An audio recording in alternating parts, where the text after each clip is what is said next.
Hello friends, I hope you're doing good. Let's get started with the current affair edition for today.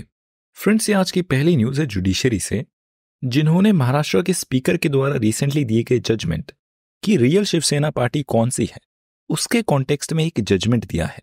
तो supreme court में बोला जाता है कि Maharashtra state assembly के स्पीकर ने अभी रिसेंटली जब ये डिसीजन दिया था, जब उन्होंने बोला था कि एकनाथ शिंदे जो फिलहाल महाराष्ट्र के चीफ मिनिस्टर हैं, वो जिस शिवसेना के ग्रुप को लीड करते हैं वो असली शिवसेना है। महाराष्ट्र स्टेट असेंबली के स्पीकर ने ये डिसीजन लिया था लेजिस्लेटिव मेजॉरिटी के बेसिस पर कि दोनों ग्रुप में से कौन से ग्रुप के पास ज्यादा एमएलएस हैं।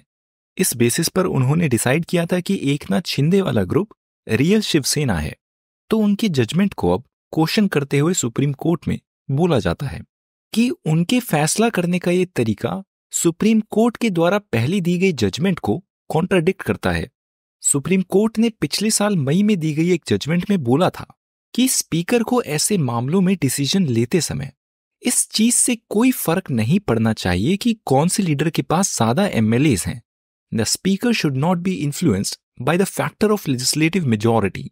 तो इन एसेंस सुप्रीम कोर्ट में बोला गया है कि महाराष्ट्र स्टेट असेंबली के स्पीकर का डिसीजन गलत है। उन्होंने सुप्रीम कोर्ट के द्वारा सेट किए गए प्रेसिडेंट्स को फॉलो नहीं किया। अब इस इवेंट में और जो भी डेवलपमेंट्स होते हैं, वील कीप फॉलोइंग देम। अभी के लिए that's all. Friends, next news related है इलेक्टोरल बॉन्ड स्कीम से, जिससे रिलेटेड सुप्रीम कोर्ट ने अभी एक मेजर जजमेंट दी थी और बोला था कि ये इलेक्टोरल बॉन्ड स्कीम अनकॉन्स्टिट्यूशनल है and this should be stopped right away. तो सुप्रीम कोर्ट ने इस डिसीजन को देते समय स्टेट बैंक ऑफ इंडिया को यह भी ऑर्डर दिए थे कि वो उनसे खरीदे गए अब तक के इलेक्टोरल बॉन्ड्स के रिकॉर्ड को पब्लिकली डिक्लेयर कर दे। अब इस ऑर्डर के कॉन्टेक्स्ट में स्टेट बैंक ऑफ इंडिया ने सुप्रीम कोर्ट से बोला है, उनसे ये विनती की है, याचना की है कि उनको ऐसे करने के लिए थोड़ा और समय दिया जाए। स्टेट बैंक ऑफ इंडिया ने सुप्रीम कोर्ट से 30 जून तक का समय मांगा है। उन्होंने बोला है कि ये डिकोडिंग एक्सरसाइज, जिसमें ये पता लगाना पड़ेगा कि इस इलेक्टोरल बॉन्ड को किसने खरीदा था, ये काफी टाइम कंज्यूमिंग प्रोसेस है विच विल टेक टाइम। अब इस इवेंट में भी जो भी डेवलपमेंट्स होती हैं कि क्या supreme court state bank of India को और एक्सटेंशन देंगे, और अगर ऐसी एक्सटेंशन दी जाती है then it may impact the coming general elections. Now whatever happens this remains to be seen and we will keep following it. ये नेक्स्ट न्यूज भी इस ही इवेंट से रिलेटेड है। तो स्टेट बैंक ऑफ इंडिया के द्वारा और समय मांगे जाने के कॉन्टेक्स्ट में एसोसिएशन फॉर डेमोक्रेटिक रिफॉर्म्स और कॉमन कॉज, ये जो दोनों प्राइवेट ऑर्गेनाइजेशन है, इन दोनों ऑर्गेनाइजेशन ने मिलकर सुप्रीम कोर्ट में एसबीआई के अगेंस्ट एक कंटेम्प्ट पिटीशन को फाइल किया है। उन्होंने बोला है कि स्टेट बैंक ऑफ इंडिया के चेयरमैन ने सुप्रीम कोर्ट के ऑर्डर को फॉलो नहीं किया और अब वो 30 जून तक का और समय मांग रहे हैं।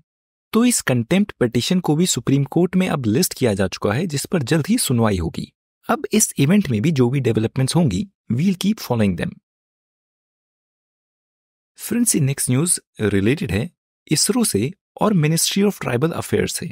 Friends, ministry of tribal affairs का प्लान है कि वो इंडिया की स्पेस एजेंसी इसरो के साथ मिलकर झारखंड, मध्य प्रदेश, उड़ीसा और महाराष्ट्र के ऐसे 80 ट्राइबल विलेजेस में वीसैट स्टेशंस को डिप्लॉय करें, जिससे इन विलेजेस में इंटरनेट कनेक्टिविटी बढ़ सके। इस कोलैबोरेशन से कोशिश है कि इन विलेजेस में internet services, medical services, educational connectivity और बाकी और ऐसी सर्विसेज पहुंचाई जा सकेंगी। अब ये न्यूज इवेंट एग्जाम के पर्सपेक्टिव से इंपॉर्टेंट न्यूज इवेंट नहीं है, but this is something we covered, so you should have a general awareness about. But in this news event, you should pay attention कि ये VSAT stations क्या हैं। Friends, VSAT stations antennas की तरह होते हैं। They are like antennas as you can see in this photograph, जिसको किसी लोकेशन पर प्लेस किया जाता है and then they communicate with the satellite and provide connectivity services. अब इस इवेंट में भी जो भी डेवलपमेंट्स होते हैं, we'll keep following it. Friends, ये नेक्स्ट न्यूज रिलेटेड है इंटरनेशनल रिलेशनशिप से। इसका कॉन्टेक्स्ट है रेड सी में चल रहा काफी समय से क्राइसिस। तो फ्रेंड्स, पिछले कुछ दिनों में मार्च 6 को और 4 मार्च को इंडियन नेवी के नेवल डिस्ट्रॉयर INS कोलकाता ने 2 अलग अलग ऐसे अटैक के इंस्टेंसेस पर रिस्पॉन्ड किया है जब रेड सी में पास हो रहे मर्चेंट वेसल्स पर ड्रोन या मिसाइल से अटैक्स हुए हों। फ्रेंड्स, 6 मार्च को इंडियन नेवी के INS कोलकाता ने 21 क्रू मेंबर्स को रेस्क्यू किया था गल्फ ऑफ एडन से, और 4 मार्च को भी INS कोलकाता ने ऐसी ही एक रिक्वेस्ट पर रिस्पॉन्ड किया था। अब ये स्पेसिफिक न्यूज इवेंट इतना सिग्निफिकेंट न्यूज इवेंट नहीं है, बट इस न्यूज इवेंट में जो सिग्निफिकेंट है वो है ये सीरीज ऑफ इवेंट। रेड सी में चल रहा क्राइसिस, हुथी रिबल्स, इस रीजन से रिलेटेड जियोग्राफिकल बॉडीज वगैरह। तो इसी कॉन्टेक्स्ट में अब हम बात करते हैं गल्फ ऑफ एडन की, जहां पर ये इवेंट्स हुए हैं। तो friends, gulf of Aden as you can see in this image located है मिडल ईस्ट में। इस रीजन में इंडियन ओशन से होते हुए कमर्शियल शिप्स आते हैं और फिर यहां से बब एल मंडब स्ट्रेट से होते हुए रेड सी से गुजरते हुए फिर वो सुएज कनाल से होते हुए they travel towards north where they reach European countries and northern African countries. तो ये गल्फ ऑफ एडन फिलहाल एक हॉटस्पॉट रीजन है और ये बब एल मंडब स्ट्रेट भी एक इंपॉर्टेंट रीजन है। चलिए इसकी बात करते हैं। तो गल्फ ऑफ एडन लोकेटेड है अरेबियन सी में। ये कनेक्ट करता है रेड सी को अरेबियन सी से। ये लोकेटेड है यमन के बीच और अफ्रीकन नेशन में डिजिबाउती और सोमालिया के बीच।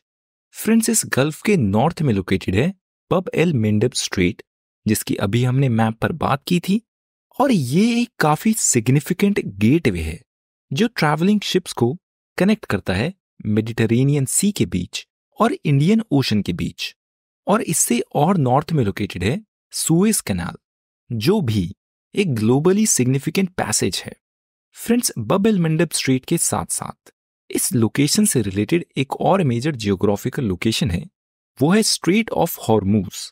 इन सभी के बारे में आप जरूर पढ़ लें। हाई चांसेस हैं कि प्रिलिमिनरी में जब कोई मैप से रिलेटेड क्वेश्चन आएगा वो इन इवेंट्स के कॉन्टेक्स्ट में जरूर होगा। ये सभी ज्योग्राफिकल बॉडीज इजी हैं, इनके बारे में आप जरूर पढ़ लें। फ्रेंड्स, नेक्स्ट न्यूज रिलेटेड है कैबिनेट कमेटी के द्वारा आर्टिफिशियल इंटेलिजेंस के कॉन्टेक्स्ट में पास किए गए एक रेजोल्यूशन से। तो फ्रेंड्स, यूनियन कैबिनेट ने 10,371 करोड़ रुपए के एक कॉर्पस को अप्रूव किया है, जिस कॉर्पस की मदद से इंडिया में आर्टिफिशियल इंटेलिजेंस की फील्ड में काम कर रही कंपनीज को या फिर स्टार्टअप्स को फंडिंग दी जाएगी, उनको फाइनेंशियल सपोर्ट दिया जाएगा। इस फंडिंग को वायबिलिटी गैप फंडिंग भी बोला जाता है। गवर्नमेंट की कोशिश है कि इस फंड से इंडिया भी AI की फील्ड में एक लीडर बन सकेगा। फ्रेंड्स, वायबिलिटी गैप फंडिंग क्या होती है, इसके बारे में बात करते हैं। फ्रेंड्स, जब भी कोई कंपनी किसी नई फील्ड में वेंचर करती है तो उसको रिस्क होता है, और वो रिस्क काफी ज्यादा होता है जब वो फील्ड बिल्कुल नई हो और रास्ते क्लियरली डिफाइंड ना हो। आर्टिफिशियल इंटेलिजेंस भी एक ऐसी ही फील्ड है। तो गवर्नमेंट्स ऐसी केसेस में नेशन के प्रोग्रेस को ध्यान में रखते हुए ऐसी कंपनीज को सपोर्ट करते हैं कि आप अपना बिजनेस एस्टैब्लिश कीजिए, आपको हम अपनी तरफ से कुछ सपोर्ट देंगे। इस सपोर्ट को वायबिलिटी गैप फंडिंग बोला जाता है। आर्टिफिशियल इंटेलिजेंस की फील्ड के साथ साथ ऐसी फंडिंग दी जाती है, फॉर इंस्टेंस रिन्यूएबल एनर्जी की फील्ड में, ग्रीन हाइड्रोजन की फील्ड में वगैरह। फ्रेंड्स, ये नेक्स्ट न्यूज रिलेटेड है एनवायरमेंट से। इसका कॉन्टेक्स्ट है सुप्रीम कोर्ट में जिम कॉर्बेट नेशनल पार्क के कॉन्टेक्स्ट में की गई ऑब्जर्वेशन। तो फ्रेंड्स, सुप्रीम कोर्ट में जिम कॉर्बेट नेशनल पार्क में अभी कुछ समय पहले जब 6,000 से ज्यादा पेड़ों को काटा गया था, वहां पर इको टूरिज्म को प्रमोट करने के लिए सुप्रीम कोर्ट ने ऑफिशियल्स के द्वारा लिए गए इस स्टेप को कंडेम किया है, यानी कि उसकी निंदा की है। सुप्रीम कोर्ट ने बोला है कि ऐसे हाईली प्रोटेक्टेड एरिया में की गई ये इलीगल फेलिंग ऑफ ट्रीज, मतलब गैर कानूनी तरीके से काटे गए ये पेड़, बिल्कुल निंदनीय है। उन्होंने बोला है कि this is a classic example of a nexus between politicians and officials exploiting the environment for short term commercial gains. इस ऑब्जर्वेशन के बाद सुप्रीम कोर्ट फिर ministry of environment, forest and climate change को ऑर्डर देते हैं कि वो एक स्पेशल कमेटी को बनाए जो कि इस बात पर अध्ययन करें कि क्या इस प्रोटेक्टेड रीजन के बफर एरियाज में टाइगर सफारीज करे जाने की परमिशन दी जानी चाहिए या नहीं? फ्रेंड्स, इस न्यूज इवेंट से रिलेटेड अब हम बात करते हैं जिम कॉर्बेट नेशनल पार्क की। ये लोकेटेड है उत्तराखंड के नैनीताल डिस्ट्रिक्ट में और यहां से जो नदी बहती है उसका नाम है रामगंगा। ये Jim Corbett national park located है एक वैली में जो पड़ती है लेसर हिमालयाज के बीच नॉर्थ में और शिवालिक्स के बीच साउथ में। फ्रेंड्स, ये जिम कॉर्बेट नेशनल पार्क एक काफी मेजर नेशनल पार्क है। आपको इस नेशनल पार्क के साथ साथ इंडिया के सभी मेजर प्रोटेक्टेड एरियाज की जानकारी होनी चाहिए कि ये प्रोटेक्टेड एरियाज कहां पर लोकेटेड है, इनके क्या स्पेशल फीचर्स हैं वगैरह। फ्रेंड्स, ये नेक्स्ट न्यूज रिलेटेड है इंटरनेशनल रिलेशनशिप से। इसका कॉन्टेक्स्ट है इंडिया के द्वारा आईएमएफ के पाकिस्तान को दिए जाने वाले लोन्स के कॉन्टेक्स्ट में किए गए स्टेटमेंट्स। तो फ्रेंड्स, इंडिया ने आईएमएफ को बोला है कि अभी जो आप पाकिस्तान को लोन देंगे $3 बिलियन का, आप उस दिए गए लोन की सख्त निगरानी करें। There should be stringent monitoring कि उन दिए गए पैसे का पाकिस्तान कोई मिसयूज तो नहीं कर रहा अपने डिफेंस आर्सेनल को बढ़ाने के लिए या फिर अपने एक्सटर्नल डेट्स को चुकाने के लिए। फ्रेंड्स, अब इस न्यूज इवेंट से रिलेटेड हम बात करते हैं आईएमएफ के अलग अलग फाइनेंसिंग मैकेनिज्म्स की। आईएमएफ क्या होता है इसके बारे में अब हम बात नहीं करेंगे।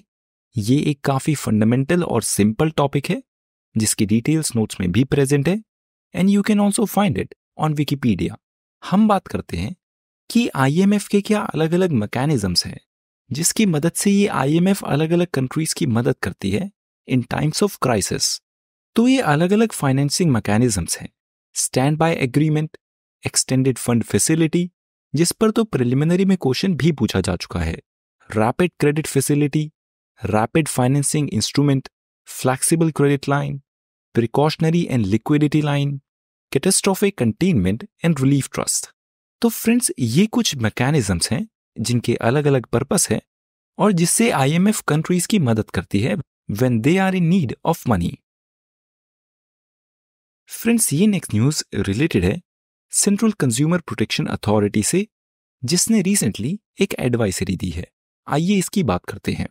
तो friends, central consumer protection authority ने रिसेंटली एक एडवाइजरी इशू की है जिसमें उन्होंने अलग अलग चीज़ों के मैन्युफैक्चरर्स को, इंडिया में ऑपरेट कर रहे एडवर्टाइजर्स को, पब्लिशर्स को, सोशल मीडिया प्लेटफॉर्म्स को और ब्रॉडकास्टर्स को बोला है, एक वार्निंग दी है कि वो बेटिंग और गैम्बलिंग जैसी इलीगल एक्टिविटीज को अपने प्लेटफॉर्म पर प्रमोट ना करें। सेंट्रल कंज्यूमर प्रोटेक्शन अथॉरिटी ने अपनी इस एडवाइजरी में बोला है कि ऐसे बड़े बड़े प्लेटफॉर्म्स पर जब ऐसी एक्टिविटीज को एंडोर्स किया जाता है तो उससे एक इंप्रेशन होता है पब्लिक में जो भी इन एड्स को देखते हैं कि ऐसा करना ये बिल्कुल जायज है, ऐसे बेटिंग और गैम्बलिंग करना सोशली एक्सेप्टेबल है।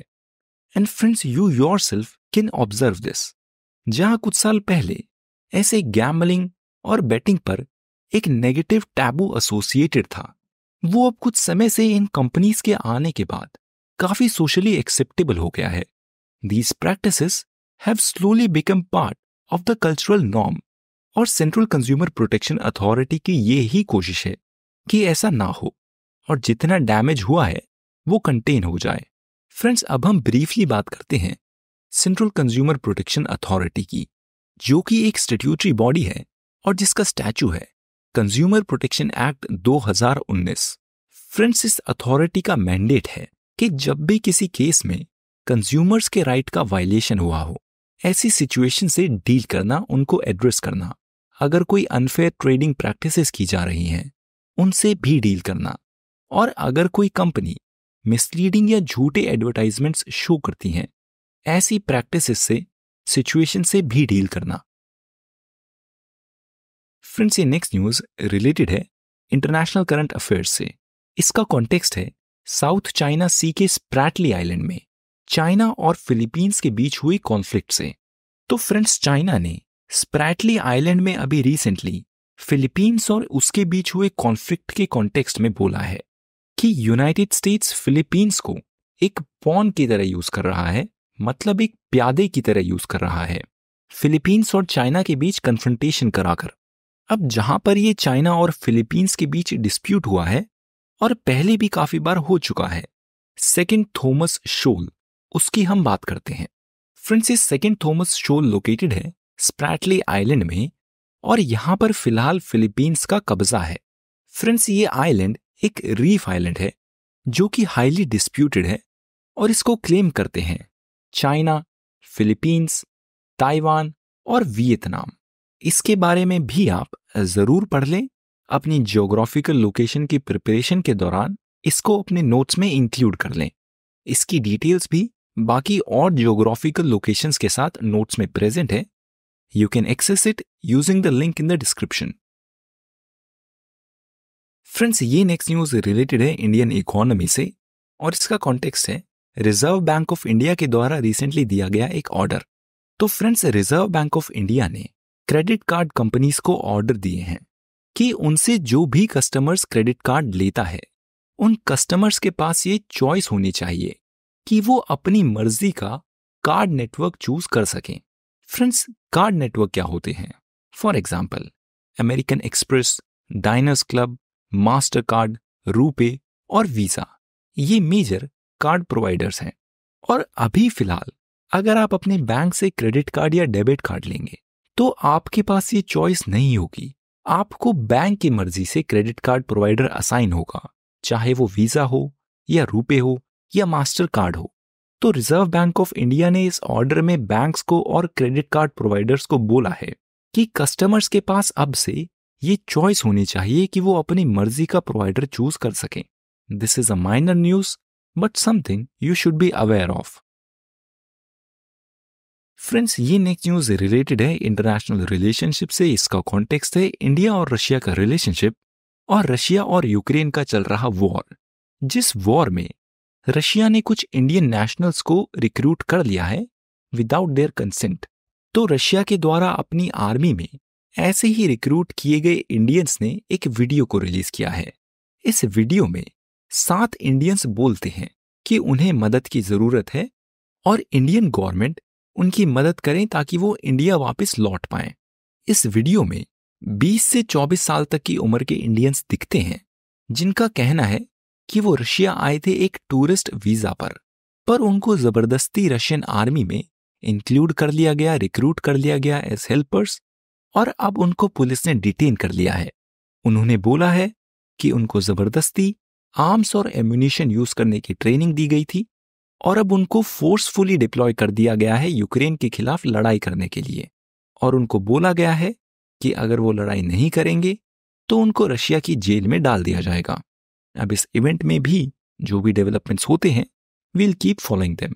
Friends, ministry of external affairs ने कुछ समय पहले ही एक ऐसे ही एक्शन में कुछ इंडियंस को वापस बुला लिया था एंड वी कैन होप कि मिनिस्ट्री ऑफ एक्सटर्नल अफेयर्स एक बार फिर से ऐसा कर देगी।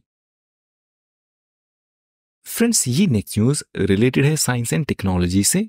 इसका कॉन्टेक्स्ट है गूगल का गूगल प्ले स्टोर, जहां से गूगल ने कुछ मेजर इंडियन ऐप्स को डीलिस्ट कर दिया है because of the commission fees. तो फ्रेंड्स, गूगल ने अपने प्ले स्टोर से कुछ मेजर इंडियन ऐप्स जैसे कि भारत मैट्रिमनी, कुकू एफएम वगैरह, इनको हटा दिया था।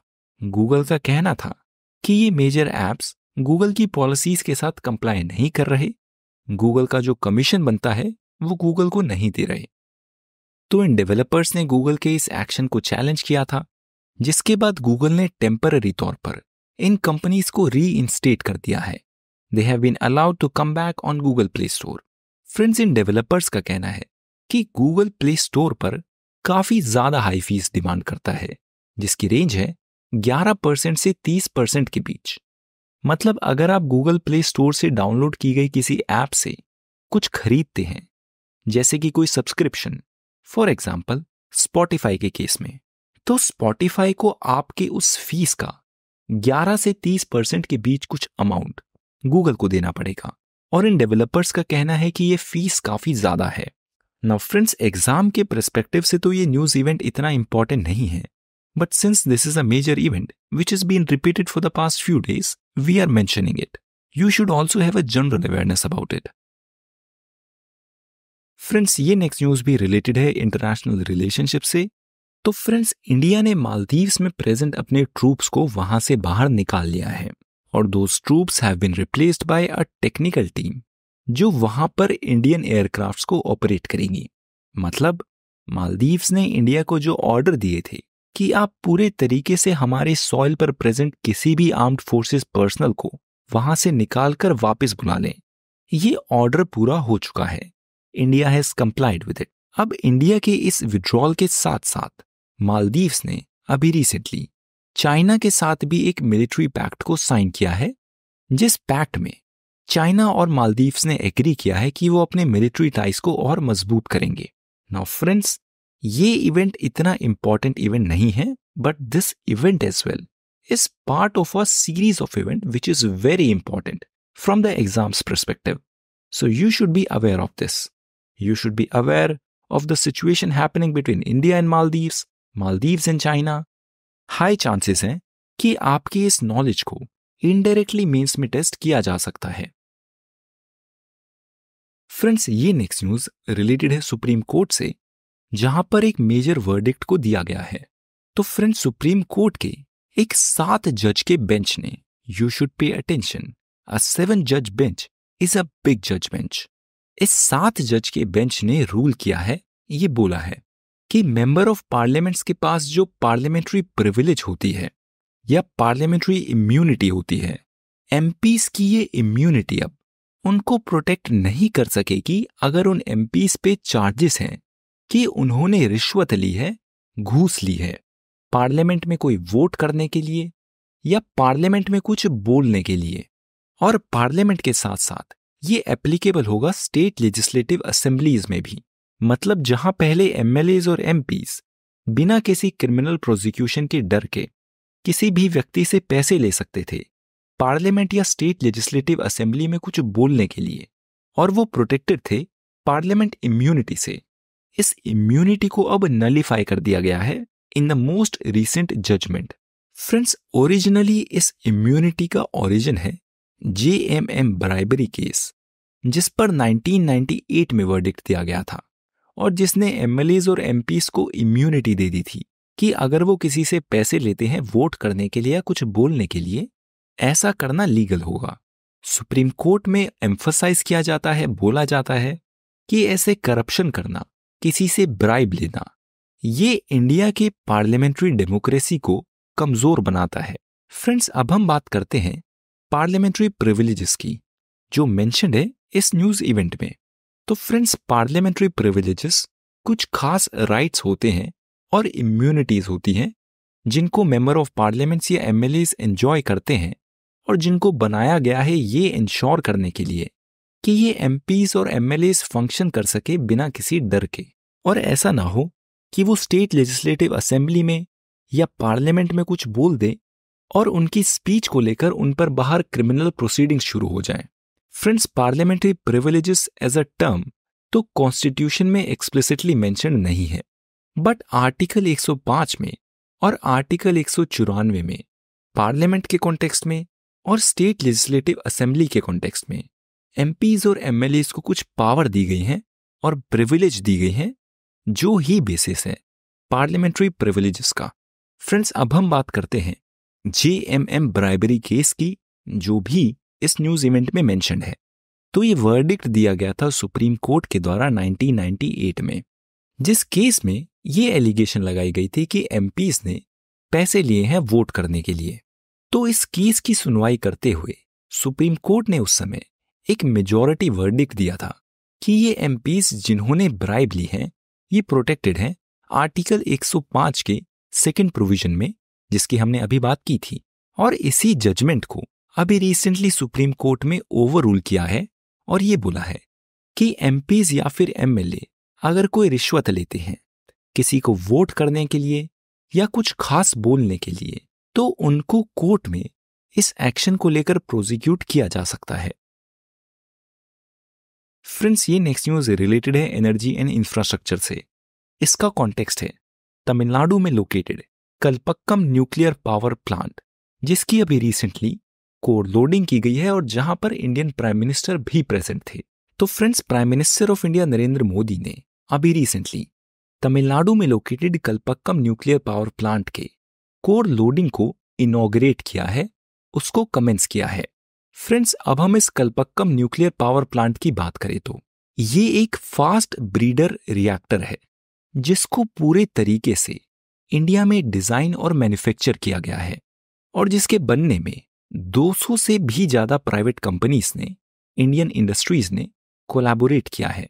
और इस न्यूक्लियर पावर प्लांट जो अभी फंक्शनल नहीं हुआ है, पर केवल जिसकी अभी कोर लोडिंग हुई है और जो बहुत जल्द ही फंक्शनल होने वाला है, अगर ये कमीशन हो जाता है, if this starts producing energy, if this fast breeder reactor which is completely produced by India, if it starts producing energy, then India will be the second country after Russia to have a commercially operating fast breeder reactor. मतलब India दूसरी ऐसी country बन जाएगी जो कि commercial तौर पर एक फास्ट ब्रीडर रिएक्टर को यूज कर रही हो एनर्जी प्रोड्यूस करने के लिए। फ्रेंड्स, अब हम बात करते हैं कि ये ब्रीडर रिएक्टर होता क्या है। तो friends, breeder reactor nuclear reactor की एक टाइप है जो इतने एफिशिएंट होते हैं कि वो अपने फ्यूल को जितना यूज करते हैं उससे ज्यादा वो वापस और बना देते हैं। इट जनरेट्स मोर फिसल मटेरियल देन इट कंज्यूम्स, जैसे कि यूरेनियम 238 या फिर थोरियम 232।